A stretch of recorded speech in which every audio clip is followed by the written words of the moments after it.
Hablábamos en la primera parte sobre el tema de las ofrendas y hablando de la ofrenda del cristiano precisamente. Y vimos que la ofrenda tiene, habíamos clasificado en seis situaciones de la ofrenda en la cual tenía varios propósitos o conceptos. El primero que vimos fue que Dios las había establecido con un propósito. Y mencionamos en aquella ocasión, nos remitimos a Éxodo y veíamos cómo Dios había instruido al pueblo de Israel para tener ofrendas, y que las ofrendas tenían una característica principal que aprendimos fue que tenían que darla de voluntad, pero también de corazón. Y el propósito de esas ofrendas, cuando Dios las pidió al pueblo de Israel, era para la construcción del tabernáculo. El segundo punto que tocamos, me voy a ir un poquito rápido en ese resumen, fue que las ofrendas como segundo concepto tienen que agradar a Dios. La ofrenda, y nos remitimos también a Génesis cuando veíamos y recordábamos la ofrenda de Caín y Abel, y vimos que Dios se agradó más de la ofrenda de Abel, porque esa había sido, precisamente había cumplido con en que Abel había preparado la ofrenda desde su corazón para dar lo mejor a Dios. Ya está ahí en la pantalla. Después vimos como tercer concepto que no deben tener estorbo, y ahí mencionamos que nuestras ofrendas, si tienen algún estorbo, refiriéndonos, y mencionamos el pasaje de Mateo 5:23, que decía que si nosotros traemos una ofrenda pero tenemos algo en contra de algún hermano, primero debemos solucionar el problema con nuestro hermano y después traer nuestra ofrenda para que la ofrenda pueda ser presentada y realmente podamos recibir una bendición. Después, creo que es de este lado, ahí está. Continuamos el día de hoy con deben honrar a Dios. Como quinto concepto, deben ofrecerse con buena actitud. Y por último, también traen una recompensa.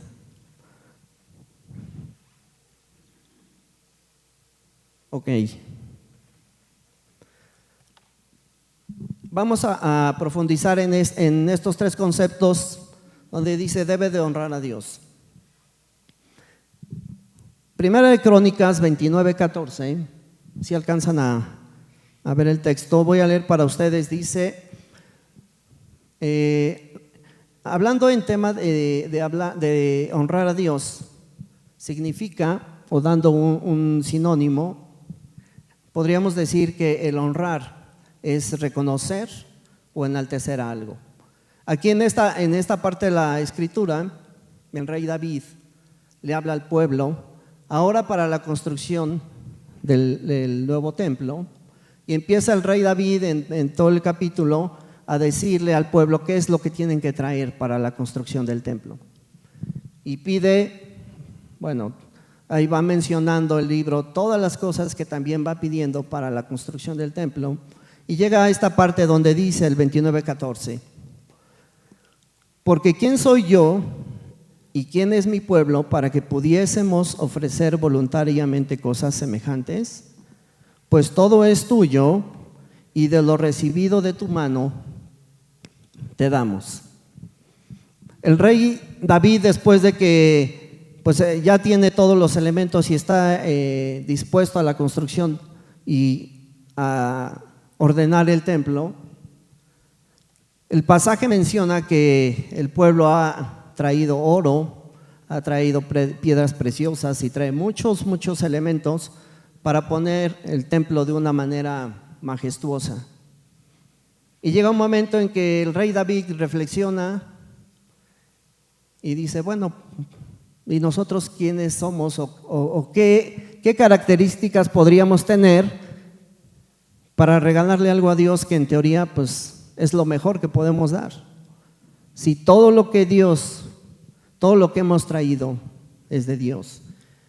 Por eso dice en esta parte, pues todo es tuyo y de lo recibido de tu mano te damos. En estos tiempos, hermanos, el mundo, los países, obviamente los dirigentes, los gobiernos son una principal característica de un gobierno es administrar lo que el gobierno genera, es la riqueza del país. ¿Y cuán diferente sería? Imagínense ustedes aquí el rey David, reconociendo que todo lo que el pueblo tiene, pues es de Dios. ¿Cómo le iría a aquellos países donde el presidente o el que gobierna pudiera reconocer que todo lo que un país tiene es porque Dios lo permite, es de Dios? O sea, no hay nada en este mundo que no le pertenezca a Dios. Dios nos los ha dado para administrar. Y uno de los principales objetos de la ofrenda es reconocer que lo que recibimos es de Dios. Es la forma de darle la honra a Dios. Lo que tengamos, aquí no hablamos de medida, hablamos de lo que tenemos, de lo que recibimos, es bendición de Dios. En 16:29, la siguiente parte dice: dad a Jehová la honra debida a su nombre, traed ofrenda y venid delante de él, postraos delante de Jehová en la hermosura de su santidad. Cuando nosotros solamente reconocemos que lo que tenemos es porque Dios nos lo ha dado, pero cuando llegamos y nos postramos ante él para entregarlo, también estamos honrando a Dios.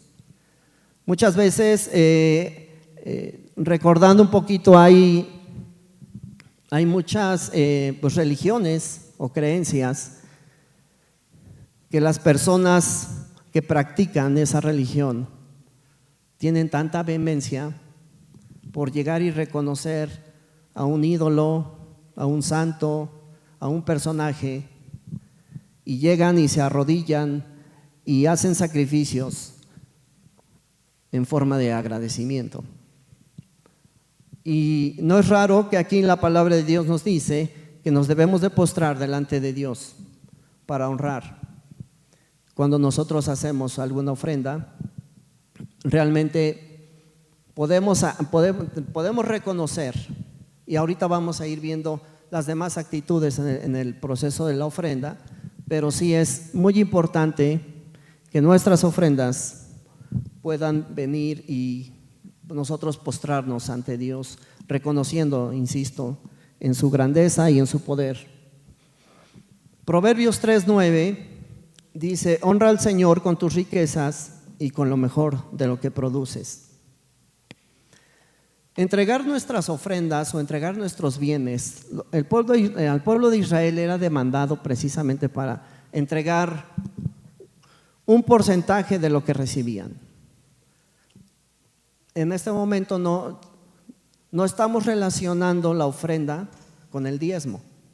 Son cosas diferentes, pudiera ser que se parezcan, pero estamos hablando de que el pueblo de Israel sí tenía un mandamiento, una obligación de dar un porcentaje de sus ingresos o de sus bienes, y de esa manera adoraban a Jehová. La ofrenda, hermanos, es voluntaria. En nuestro tiempo la ofrenda es voluntaria. Y la pregunta tal vez que podría surgir es: si yo ofrendo mucho o ofrendo poco, ¿podría estar adorando a Dios? Creo que a veces el concepto de la ofrenda en algunos lugares la enseñan un poco diferente, en el sentido de que si quieres que te vaya bien, tienes que ser generoso con la ofrenda. Y vamos a ver en la siguiente parte cómo deben de ofrecerse. Por eso hablamos deben ofrecerse con una actitud correcta. Este versículo vamos a profundizar un poquito en realmente qué es lo que a través de el apóstol Pablo que escribe, qué es lo que nos quiere decir. Si dividimos este versículo, la primera parte dice que debes proponer cuánto dar, es decir, debe ser premeditado y predeterminado.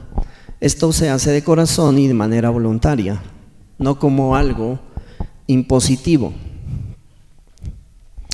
¿Cuántos de nosotros tenemos ese proceso de meditar y de proponer en nuestro corazón cuando vamos a ofrendar? Por lo menos yo no recuerdo que en muchos años alguien haya profundizado sobre esta parte, y entonces crecemos dentro de nuestra vida cristiana y el momento de la ofrenda pues no profundizamos y damos una ofrenda de acorde tal vez a lo que nos pueda sobrar, de acuerdo a lo que metamos a la bolsa y saquemos, o si hacemos una separación de nuestro dinero para ofrendar, pero nunca meditamos ni proponemos en decir, bueno, ¿cuánto voy a ofrendar a Dios esta semana o este mes o esta quincena? Porque hay quienes ganan por quincena. O hice un buen negocio, o hice una buena operación, y entonces es una situación muy especial y entonces voy a separar algo para Dios. Realmente meditando, creo que este proceso es tan importante, porque si nosotros meditamos cuánto vamos a ofrendar, cuánto vamos a dar en la ofrenda a Dios, nos vamos a empezar a dar cuenta, hermanos, que Dios también nos está pidiendo: analiza, administra tu dinero. Si no hacemos un análisis de lo que gastamos contra lo que ganamos, seguramente nuestras finanzas, si somos bien administrados, vamos a decir, bueno, pues si gané 100, podría gastar 100 o menos, pero si gasto 120 o gasto 110, voy a empezar a tener problemas, y entonces ese problema va a ser recurrente porque nunca analizamos y no administramos nuestros bienes. Y esa es parte esencial de lo que yo entiendo que Dios nos pide. Analiza y propone en tu corazón cuánto es la ofrenda para Dios. Y no dice que vas a dar la mitad, o que vas a dar poco, o que vas a dar mucho.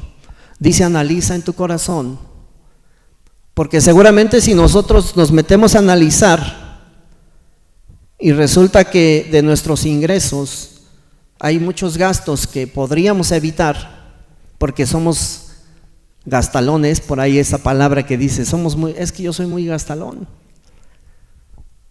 y a veces no sabemos ni en qué gastamos, y cuando analizamos en qué estamos gastando, podríamos entender que por eso el dinero no nos alcanza. Y entonces le echamos la culpa a Dios, porque decimos, no, pues ¿de dónde quieres que ofrendes si pues no me alcanza, no?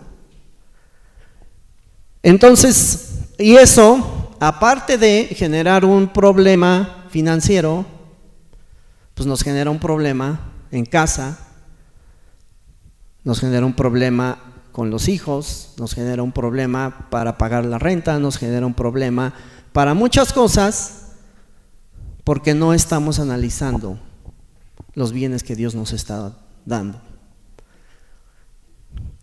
Por eso es bien importante, hermanos, decir, bueno, debo proponer Y ojalá que si no lo hacemos, hagámoslo. Vamos a analizar lo que Dios nos está dando y ser responsables en nuestra administración.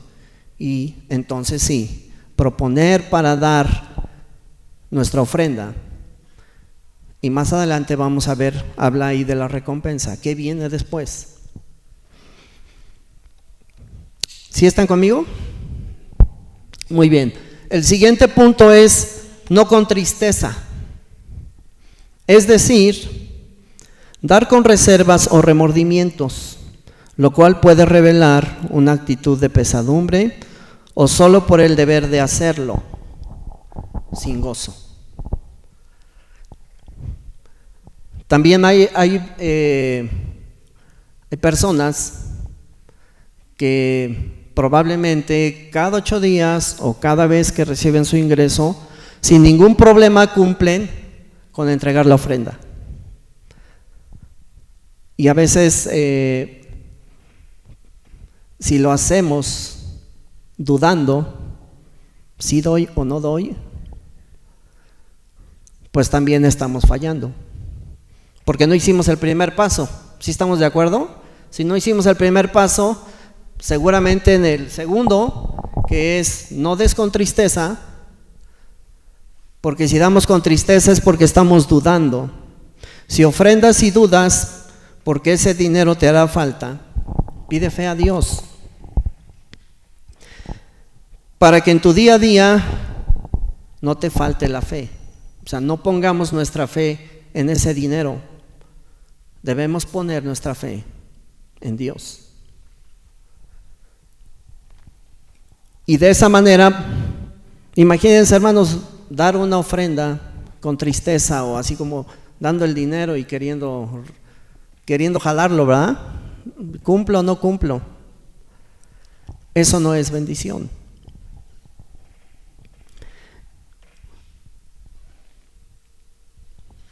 Deben ofrecerse con una actitud correcta. Es en el último punto dice no por necesidad, el versículo 9:7 dice no debe de ser bajo presión o coerción externa. Generalmente van acompañadas de legalismos. Los creyentes no deben dar con base de demandas o parámetros. Este es un punto muy, muy delicado y creo que me pude dar cuenta mientras analizaba y veía lo que realmente Dios quiere cuando nosotros ofrendamos. Las necesidades, aquí habla de la necesidad. Nosotros como personas, como hijos de Dios, tenemos aún necesidades, pero no se está refiriendo a esa necesidad económica, necesidad de comprar muchas cosas para comer, para vestir, donde vivir. Habla de las necesidades que la iglesia pudiera tener. Y todas las iglesias tenemos necesidades. La diferencia es que muchas iglesias enseñan que, pues a ver, fulanito de tal, necesitamos que tú te comprometas y des aquí una cantidad cada cierto tiempo. ¿Por qué? Pues porque somos parte de la iglesia y necesitamos un local mejor, necesitamos comprar muchas cosas, y es cierto, la necesidad está ahí, pero la forma de suplirlo no es de esa manera. No es de esa manera, porque al principio vimos que la ofrenda es de manera voluntaria. Y la ofrenda no se da no es para que los demás vean cuánto yo estoy dando. Hay necesidad, sí, hermano, yo puedo dar tal cantidad. Y pues todo el mundo voltea y dice, órale, este hermano sí que puede, ¿no? Y ese no es el objetivo de la ofrenda. Si ofrendamos para ser vistos, a Dios eso no le agrada. Entonces, nuestra ofrenda tiene que ser premeditada, analizada, darlas sin tristeza y no por necesidad, porque dice la palabra de Dios que Dios ama a la persona que ofrenda con alegría. Y luego dice ahí al que da generosamente. Entonces yo ahí como que choqué, dije, bueno, a ver, pues si hay que ser generoso, pues entonces sí se tiene que dar pues más de lo que podría. Eso es ser generoso. Y no se refiere en esta parte, hermanos, no se refiere a dar mucho dinero, sino más bien si ofrendaste sin haber propuesto en tu corazón y no examinaste ni hiciste adoración, sí debemos hacerlo, porque en la siguiente parte tienen su recompensa, que es la parte final. Segunda de Corintios 9:6, de hecho un versículo antes dice: pero esto digo, que el que siembra escasamente también segará escasamente, y el que siembra generosamente, generosamente también segará. No es raro que Pablo, cuando escribe acerca de las ofrendas, menciona esta parte. Y sí está enfocado, este versículo está enfocado a la ofrenda, pero no precisamente al dinero. Generosamente, dice, se refiere al origen griego, en esta parte, en este versículo, eulogía, que significa hablar bien, y se refiere a pronunciar bendiciones. Si un creyente generoso da por fe y confiando en Dios, con el deseo sincero de producir bendición, éste recibirá el mismo tipo de cosecha. En términos de bendición personal, es aquí lo que podríamos también interpretar. Cuando nosotros ofrendamos generosamente para dar bendición, porque a través de las ofrendas se alcanzan muchas personas, se alcanzan muchos objetivos, se pueden hacer muchas cosas. Si lo hacemos generosamente, es decir, con esa intención desde nuestro corazón, de esa misma manera, Dios nos va a bendecir. No es, y lo quería decir con mucho cuidado, no es da 100 pesos y Dios te va a dar 200. Algunos, revisando un poquito este tema, muchos se enseñan basando en esto y lo aplican exclusivamente al dinero. Entonces, si fuese así, pues a ver, pasémoslos al Folies, póngale dinero, hermanos, y mañana vamos a tener el doble seguramente. Dios pide ofrenda desde nuestro corazón con las actitudes que hemos visto para darnos bendiciones de muchas maneras.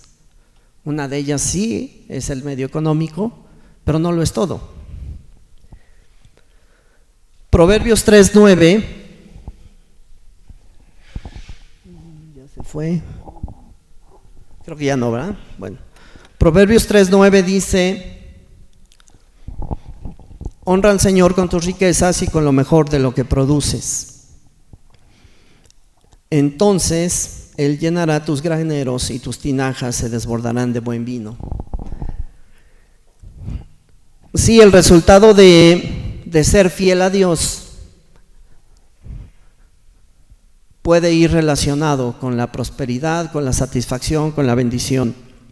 Y en este versículo encontré una relación con Deuteronomio 6, de 10 al 12. Ok, ya regresó. Ahí está. Vamos a leerlo. Dice Deuteronomio 6, 10 al 12: el Señor tu Dios pronto te establecerá en la tierra que juró darte cuando hizo un pacto con tus antepasados, Abraham, Isaac y Jacob. Es una tierra de ciudades grandes y prósperas que tú no edificaste.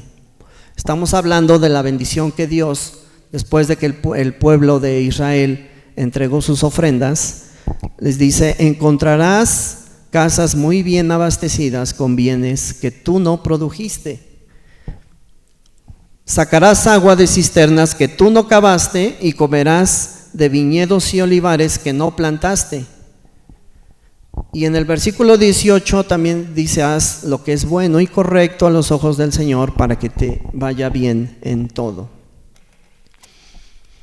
El pueblo de Israel tenía una promesa de Dios. Y Dios les había dado mandamientos, les había dado muchas ordenanzas.